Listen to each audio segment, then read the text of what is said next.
Hi hello welcome to TV. ఒక scent కబ్జా చేసినట్టు నిరూపించిన రాజకీయాల నుంచి వైదొలుగుతా. తాను ఒక సెంటు భూమి కబ్జా చేసినట్లు నిరూపించిన రాజకీయాల నుంచి వైదొలగడానికి తాను సిద్ధంగా ఉన్నానని, తాను తప్పు చేస్తే తన పేరు రాయాలి కానీ వైఎస్ జగన్ పేరుతో తప్పుడు కథనాలు రాస్తే సహించేది లేదని ఎల్లో మీడియాకు మాజీ ఎమ్మెల్యే రవీంద్రనాథ్ రెడ్డి సవాల్ విసిరారు. వైఎస్ఆర్ కడప జిల్లా పార్టీ కార్యాలయంలో ఆయన మీడియాతో మాట్లాడుతూ, పెద్ద దస్తగిరి హత్యను అడ్డం పెట్టుకొని చంద్రబాబు కూటమి ప్రభుత్వం డైవర్షన్ పాలిటిక్స్ చేస్తుందని, ఎల్లో మీడియా తప్పుడు కథనాలపై కోట్ల పరువు నష్టం దావా వేస్తానని హెచ్చరించారు. తయాబ్ ముస్లిం వెల్ఫేర్ సొసైటీ పేరుతో ఉన్న భూమిని లక్ష్మీ పద్మావతి కన్స్ట్రక్షన్ పేరుతో లీగల్ గానే కొనుగోలు చేశామని, ఆ భూమిలో ఒక సెంటు స్థలం కూడా నిషేధిత భూమి లేదని చెప్పారు. గతంలో ఇదే భూమిని 1989లో టీడీపీ నాయకుడు సుధీర్ కొనుగోలు చేసిన విషయాన్ని కూడా ఆయన గుర్తు చేశారు. ఈ వివరాలన్నీ సొసైటీ మీటింగ్ మినిట్స్లోనే ఉన్నాయని, కావాలంటే పరిశీలించుకోవచ్చని చెప్పారు. 2 ఏళ్లలో ఏం చేశామో చెప్పుకోలేక తప్పుడు ప్రచారాలతో డైవర్షన్ పాలిటిక్స్ చేయడం ఇకనైనా మానుకోవాలని మాజీ ఎమ్మెల్యే రవీంద్రనాథ్ రెడ్డి హితవు పలికారు. వాళ్ళు మోసే పార్టీలు బాగుండాలని మిగతా పార్టీలందరిపైన బురద చల్లే కార్యక్రమం చేస్తారు. చిలువలు పలువులుగా ఉన్నా లేకున్నా కథల మీద కథలు రాసి పేపర్లలో పెద్ద ఎత్తున ప్రింట్ చేసే కార్యక్రమం చేస్తారు. ఇని నాకు తెలిసి ప్రజలు కూడా దీన్ని న్యూస్ పేపర్లుగా ఎప్పుడు చూడరు అనుకుంటా. న్యూస్ పేపర్లుగా చూడరు. అది ముఖం నోరు తుడుచుకునేదానికి లేకుంటే ఇంకో దాన్ని తుడుచుకోవడానికో ఉపయోగిస్తారేమో కానీ దానికి కూడా పనికిరావు. ఎందుకంటే నల్లగా అవుతాయి తుడుచుకుంటే, ఆ ప్రింటింగ్ అంతా మ్యాటర్ అంతా. సో అదైనా తెలుసుకొనైనా వాళ్ళు మార్చుకోవాల్సిన అవసరం తప్పకుండా ఉంది. గతంలో ఈ పేపర్లు ఈ మీడియా ఇవన్నీ కూడా బాగా ఉండేవి. దాదాపు ఒక 15-20 ఏళ్ళ కిందటంతా. మళ్ళీ వీళ్ళకు కులం మీద ఇదో కానీ లేకుంటే అభిమానమో లేకపోతే మనుషుల పైన అభిమానమో ఏమో తెలియదు కానీ మొత్తం పైన వీళ్ళందరూ ఇదే కార్యక్రమం. ఎందుకంటే వైఎస్ఆర్ కాంగ్రెస్ పార్టీ ప్రభుత్వం దిగిపోయి దాదాపు 2 ఏళ్ళు అయిపోయింది. ఎలక్షన్లు అయిపోయింది. ఎలక్షన్లో మళ్ళీ ఈవీఎంల మోసమో ఇంకొక మోసమో ఏదో 11 సీట్లకు దిగిపోవడం జరిగింది. అయినా వదల్లా. ప్రతిరోజు నామజపమే. వాళ్ళకు పొద్దే పొడవదనుకుంటా. ఈ జగన్మోహన్ రెడ్డి గారి నామజపమో వైఎస్ఆర్ కాంగ్రెస్ పార్టీ నామజపమో లేకుంటే ఈ ఛానళ్లకు డిబేట్లలోనో ప్రతిరోజు డిబేట్ ఇవే ఉంటాయి. ఏదో ఒకటి తప్ప వేరే ఏమి లేవు. అసలు సంబంధమే ఉండదు. ఈ ఇష్యూలో అయితే అసలు సంబంధమే లేదు. రుద్దే కార్యక్రమం అన్నమాట అంతా. మరి ఎవరి ఇంట్రెస్టో ఎవరు రాస్తారో ప్రజలందరికీ కూడా బాగా తెలుసు. ఎలా రాస్తారు ఏం కథ అని. చాలా దారుణం. అసలు సంబంధమే లేని ఇష్యూను ఎన్నెన్నో రాసి కర్మగాలి. నిజంగా కూడా నిజంగా పార్టీకి కావాల్సిన వాడు, మాకు కావాల్సిన వాడు. సో తప్పకుండా పెద్ద దస్తగిరి అంటే మాకందరికీ అభిమానం. మంచివాడు. మరి ఏ కారణం వల్ల జరిగిందో కానీ మొత్తం పైన దురదృష్టవశాత్తు జరిగింది. దాన్ని మనకు ఇష్టం వచ్చిన వాళ్ళ పైన రుద్దే కార్యక్రమం అంతా కూడా చేసే కార్యక్రమం. అది రాపిచ్చేవాళ్ళు. మరి అంతకుముందు గతంలో కూడా ఆ నిరసన కార్యక్రమాలు చేస్తుంటారు. ఇంకా ఆ రైతులు కొన్ని 10 సంవత్సరాలు దాటిపోయినా కూడా విజయవాడలో ఉన్న ఈనాడు ఆఫీసు, వైజాగ్లో ఉన్న ఆఫీసు, హైదరాబాద్లో ఉన్న ఆఫీసు, అన్ని దానిలో ఆక్రమించుకొని అన్ని చేసింది చేసినారు కదా, తెలుసు కదా అందరికీ. మర్చిపోయింటారులే అని.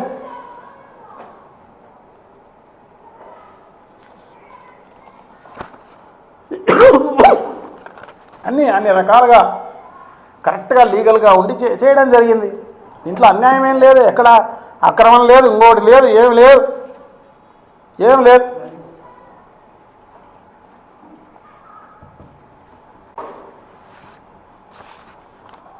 దానికి సంబంధించి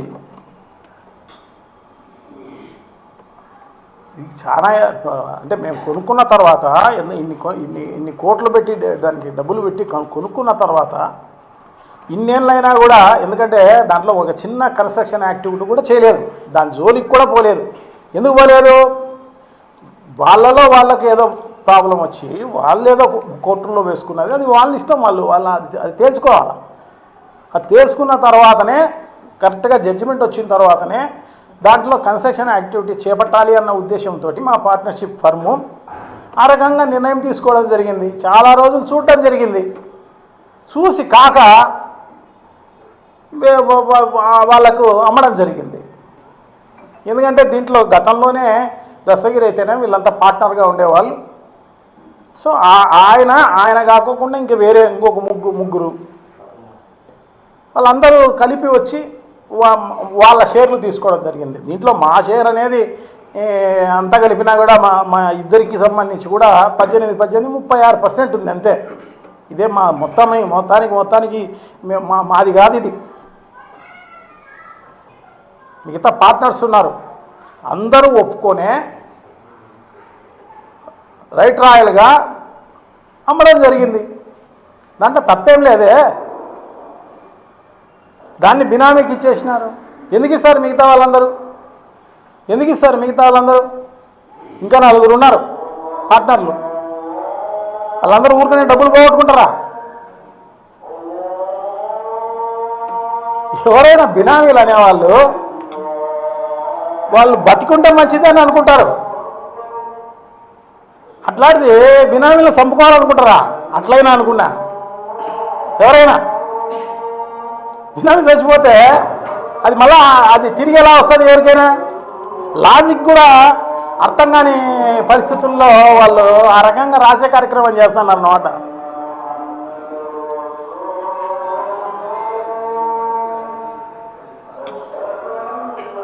సో తప్పకుండా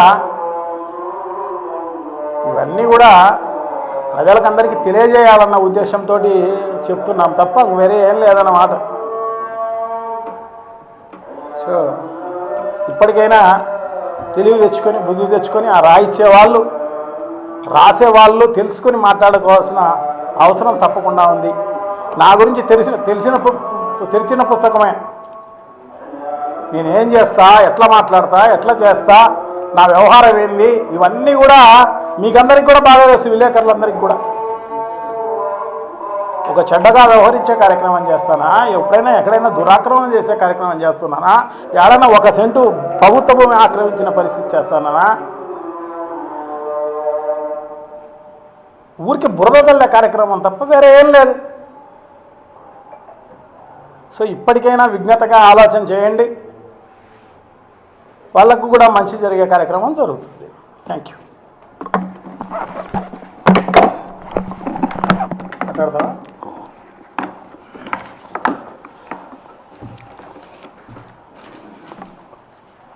పోచంరెడ్డి రవీంద్రనాథ్ రెడ్డి గారు ఇప్పుడే కొత్తగా వచ్చినటువంటి రాజకీయవేత్త కాదు.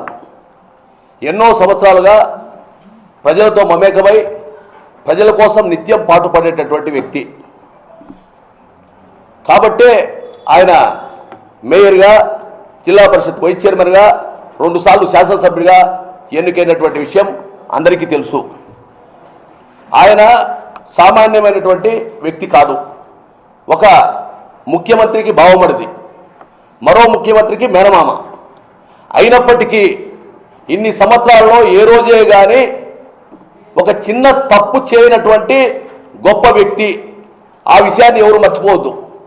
నిజంగా ఆయన తప్పు చేసి ఉండింటే గవర్నమెంట్ పోయి 2 సంవత్సరాలు అవుతుంది. ఆ 2 సంవత్సరాల్లో వీళ్ళు ఏం చేశారో ప్రజలకు చెప్పాల్సినటువంటి అవసరం ఉంది. ఇప్పుడు ఎలక్షన్స్ వస్తాయి. ఇక్కడ ఈయన బలమైనటువంటి వ్యక్తి, తెలుగుదేశం పార్టీ చేసేటటువంటి అరాచకాలను అడ్డుకునేటువంటి ఏకైక వ్యక్తి, వాళ్ళు చేసే తప్పులను ఎప్పటికప్పుడు ఎత్తి చూపేటటువంటి వ్యక్తి. కాబట్టే ఆయన్ను టార్గెట్ చేసుకొని ఈరోజు ఈ విధమైనటువంటి దుష్ప్రచారం చేసేటటువంటి పరిస్థితి. దమ్ముంటే నిరూపించమని చెప్తున్నాడు, దమ్ముంటే నిరూపించాలని చెప్పి చేస్తా ఉన్నాం. ఈరోజు బ్యాన్ వేయటం అదేదో వేల కోట్లు లక్షల కోట్లు తిన్నట్టు, దాంతో చూస్తే జగన్మోహన్ రెడ్డి గారి మేనమామ భూభాగోతం చూస్తే ఏముండదు. ఇంత దుర్మార్గమైనటువంటి పత్రిక ప్రపంచ చరిత్రలో ఎక్కడ లేదన్నటువంటి విషయాన్ని గమనించాల్సినటువంటి అవసరం ఉంది. ఈరోజు పత్రిక ఉంది కదా అని ఇష్టం వచ్చినట్టు రాయడానికి తిరుక్కున్నారు. కాబట్టి రవీంద్రనాథ్ రెడ్డి గారి చరిత్ర తెలిసినటువంటి ఏ ఒక్కరు కూడా దీన్ని నమ్మరు. అదే కాకుండా శత్రువు అయినా సరే నమ్మడు. కారణం ఏంటంటే ఆయన వ్యక్తిత్వం ఎప్పుడు ఆయన వ్యక్తిత్వం బ్రహ్మాండంగా ఉంటుంది. సరిపోయినటువంటి వ్యక్తి అయినా, తన ప్రత్యర్థి అయినా ఆ ప్రత్యర్థిని కూడా ఏ రోజు పల్లెత్తు మాట అన్నటువంటి వ్యక్తి. తప్పుగా ఏదో తప్పు చేస్తే ఆ తప్పును ఎత్తి చూపిస్తారు తప్పరించి ఏ రోజే కానీ ఊరికినే ఇబ్బంది పెట్టాలని, ఎవరినైనా జైల్లో పంపించాలన్నటువంటి ఉద్దేశం లేనటువంటి వ్యక్తి. దీన్ని గమనించాలా. ఈ పత్రికలు ఎంత దిగజారిపోయినాయంటే మన మత సామరస్యంగా ఈడ జరిగితే అన్ని కులాలు అన్ని మతాలు సామరస్యంగా దాన్ని సమసిపోవాలని చెప్పి కోరుకున్నారు. హిందువులు ముస్లింలు అందరూ కూడా దాన్ని బ్రహ్మాండంగా ఉన్నారు. మన జరిగినటువంటి ఆంజనేయ స్వామి ఊరేగింపు జరుగుతూ ఉంటే ముస్లింలు వచ్చి మజ్జిగ ఇచ్చినారు, ముస్లింలు వచ్చి వాళ్ళకు స్నాక్స్ ఇవన్నీ ఇచ్చినటువంటి పరిస్థితి. కానీ ఈరోజు వైసీపీ వాళ్ళు చేశారు, మన డిప్యూటీ అంజాద్ బాషా గారు చేశారని చెప్పేటటువంటి పరిస్థితి ఈరోజు పత్రికలే రాస్తాయి. వాళ్ళు పత్రికలకు ఇవ్వడం లేదు. టిప్పు సుల్తాన్ పేరు పెడతాననేది చంద్రబాబు నాయుడు, కానీ ఆ టిప్పు సుల్తాన్ దుర్మార్గుడు అని చెప్పింది ఆదినారాయణ రెడ్డి. అంటే వాళ్ళకే క్లారిటీ లేదు. కాబట్టి ఏదో రకంగా ఈ రాజకీయాలు చేసి దీన్ని సర్వనాశనం చేయాలన్నటువంటి దురుద్దేశంతో చేస్తున్నారు. దీనన్నిటినీ ప్రజలు గమనించి ఈ తెలుగుదేశం పార్టీకి కూటమి ప్రభుత్వానికి బుద్ధి చెప్పాలని చెప్పి